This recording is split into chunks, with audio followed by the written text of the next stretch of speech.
नमस्कार दोस्तों। तो पीएम मोदी की आपको पता है आजकल रैलियां बहुत चल रही हैं। तो पीएम मोदी साहब इस समय गए थे ऋषिकेश में। तो योग नगरी ने मोदी को कई रूपों से अपनाया हुआ है। प्रधानमंत्री बनने के बाद योगी यहाँ पे लगभग मोदी यहाँ पे 3 बार आ चुके हैं।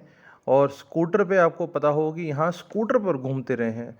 तो नरेंद्र मोदी का तीर्थ नगरी ऋषिकेश से पुराना नाता है।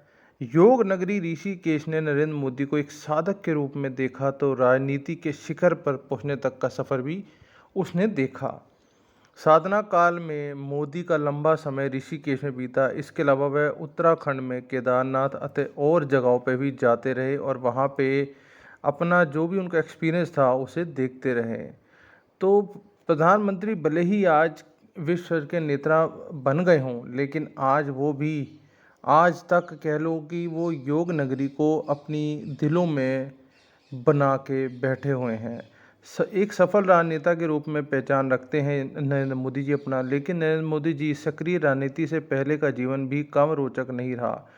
उनके जीवन का एक अंतरकाल संतों की सानिध्य के साधक के रूप में ही बीता, क्योंकि जिस समय तक वो प्रधानमंत्री नहीं बने थे या पूरी राजनीति में नहीं आए थे, उससे पहले वो यहीं पे कह लो अपने बाबा के पास आते रहे, क्योंकि जो उनको योग गुरु हैं वो भी यहीं पे बसते हैं।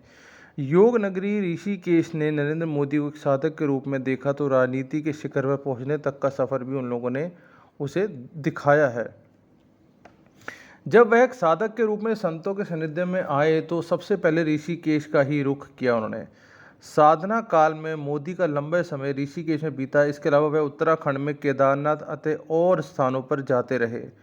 प्रधानमंत्री नरेंद्र मोदी अपने संबोधन में कई बार इस बात का उल्लेख कर चुके हैं। राजनीति में आने से पहले नरेंद्र मोदी संगठन की जिम्मेदारी मिली, तब वो ऋषिकेश में अपना लंबा समय बिताने लगे। संगठन के लिए ऋषिकेश में होने वाली बैठकों में मोदी कभी नहीं चूकते थे, वहां जरूर पहुंचते थे।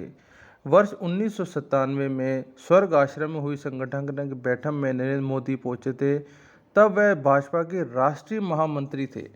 नरेंद्र मोदी के लिए ऋषिकेश उस समय उतना सहज था। वह एक आम कार्यकर्ता के रूप में स्कूटर पर बैठकर ही स्वर्ग आश्रम शीशमणि स्थित अपने आध्यात्मिक गुरु दयानंद सरस्वती के आश्रम पहुंच गए। तीर्थ नगरी का आशीर्वाद ही रहा कि मोदी उसके बाद गुजरात में मुख्यमंत्री पद की बड़ी जिम्मेदारी लेने में सफल हुए या उनको मिली। 2013 में केदार घाटी में आई आपदा के समय नरेंद्र मोदी गुजरात के मुख्यमंत्री थे। वह आपदा पीड़ितों की मदद के लिए हवाई जहाज लेकर ही जौलीकरण से देहरादून एयरपोर्ट पहुंच गए।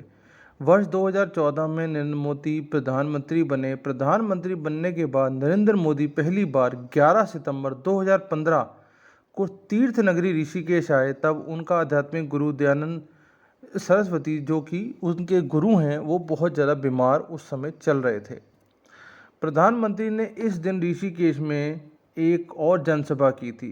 प्रधानमंत्री रहते दूसरी बार नरेंद्र मोदी 7 अक्टूबर 2021 को एम्स ऋषिकेश में आए थे। तब यहाँ पे पीएम केयर फंड से देश के 25 राज्य व 8 केंद्रित प्रदेशों में बने पीसीए ऑक्सीजन प्लांट का जनता को समर्पित कर रहे थे। आप प्रधानमंत्री रहते हुए तीसरी बार चुनावी सभा के लिए संबोधन करने ऋषिकेश पहुंचे हैं। तो ये उनका लगभग तीसरा फेरा था, तीसरी उनकी रैली यहाँ पे कह सकते हैं, या तीसरा उनका यहाँ पे पहुँचने का मौका था। तो प्रधानमंत्री बहुत कुछ बोला, उन्होंने बहुत कुछ बताया और अपना 400 प्लस जो उनका इस समय टारगेट है पूरी बीजेपी का, मोदी साहब का, तो देखते हैं आने वाले समय में कहाँ तक ये जाएगा और किस तरीके से हम इसको आगे लेके जाएंगे, क्योंकि लोग भी बहुत ज़्यादा उत्साहित हैं और भारतीय जनता पार्टी भी बहुत ज़्यादा उत्साहित है। नमस्कार।